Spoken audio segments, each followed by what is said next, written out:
পারস্পরিক স্বার্থকে প্রাধান্য দিয়ে বাণিজ্য ও বিনিয়োগ বৃদ্ধি করে অর্থনৈতিক সহযোগিতা আরও কিভাবে শক্তিশালী এবং জোরদার করা যায় সেটিকে নিয়ে দুই দেশের রাষ্ট্রনায়ক সুবিস্তৃত আলোচনা করেছেন।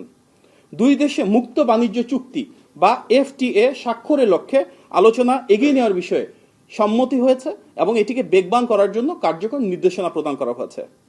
প্রযুক্তি, বিনিয়োগ ও দক্ষতা উন্নয়নের মাধ্যমে শিল্প ও ব্যবসা খাতে সহযোগিতা বাড়িয়ে কিভাবে নতুন কর্মসংস্থান এবং অর্থনৈতিক সুযোগ সৃষ্টি করা যায় সেগুলো নিয়েও দুই দেশ একসাথে কাজ করার ঐক্যমত্য পোষণ করেছে।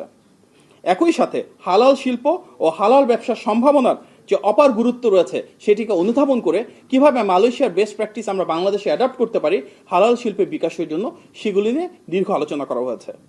এ খাতে মালয়েশিয়ার অভিজ্ঞতা কাজে লাগিয়ে বাংলাদেশে হালাল পণ্য, সনদ প্রদান ব্যবস্থা এবং দক্ষ জনবল তৈরির পাশাপাশি গবেষণা ও প্রশিক্ষণ কার্যক্রমে সহযোগিতার বিষয়ে নেতৃবৃন্দ একমত হয়েছেন।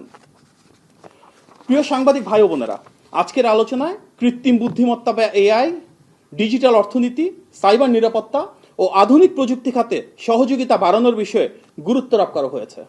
পাশাপাশি বাংলাদেশের তথ্য প্রযুক্তি খাতে বিশেষ করে প্রযুক্তি পার্ক ও অর্থনৈতিক অঞ্চলে মালয়েশিয়ার বিনিয়োগ কিভাবে বৃদ্ধি করা যায় সেটি নিয়েও আলোচনা করা হয়েছে। আপনারা জানেন মালয়েশিয়ায় বর্তমানে প্রায় 11,000 বাংলাদেশি শিক্ষার্থী অধ্যয়নরত রয়েছে। বাংলাদেশ এবং মালয়েশিয়ার আর্থসামাজিক উন্নয়নে তাদের ইতিবাচক অবদানকে উভয় দেশ স্বীকৃতি দেয়। দুই দেশের সরকার প্রধান শিক্ষাক্ষেত্রে সহযোগিতা, বিশেষ করে বিশ্ববিদ্যালয়গুলোর মধ্যে অংশীদারিত্ব, যৌথ গবেষণা এবং কারিগরি ও দক্ষতা ভিত্তিক শিক্ষা সম্প্রসারণে একমত পোষণ করেছে। একই সঙ্গে কর্মবাজারের চাহিদা অনুযায়ী দক্ষ মানব সম্পদ গড়ে তোলা এবং শিক্ষার্থীদের দক্ষতা উন্নয়নের উপর গুরুত্ব আরোপ করেন উভয় সরকার প্রধান।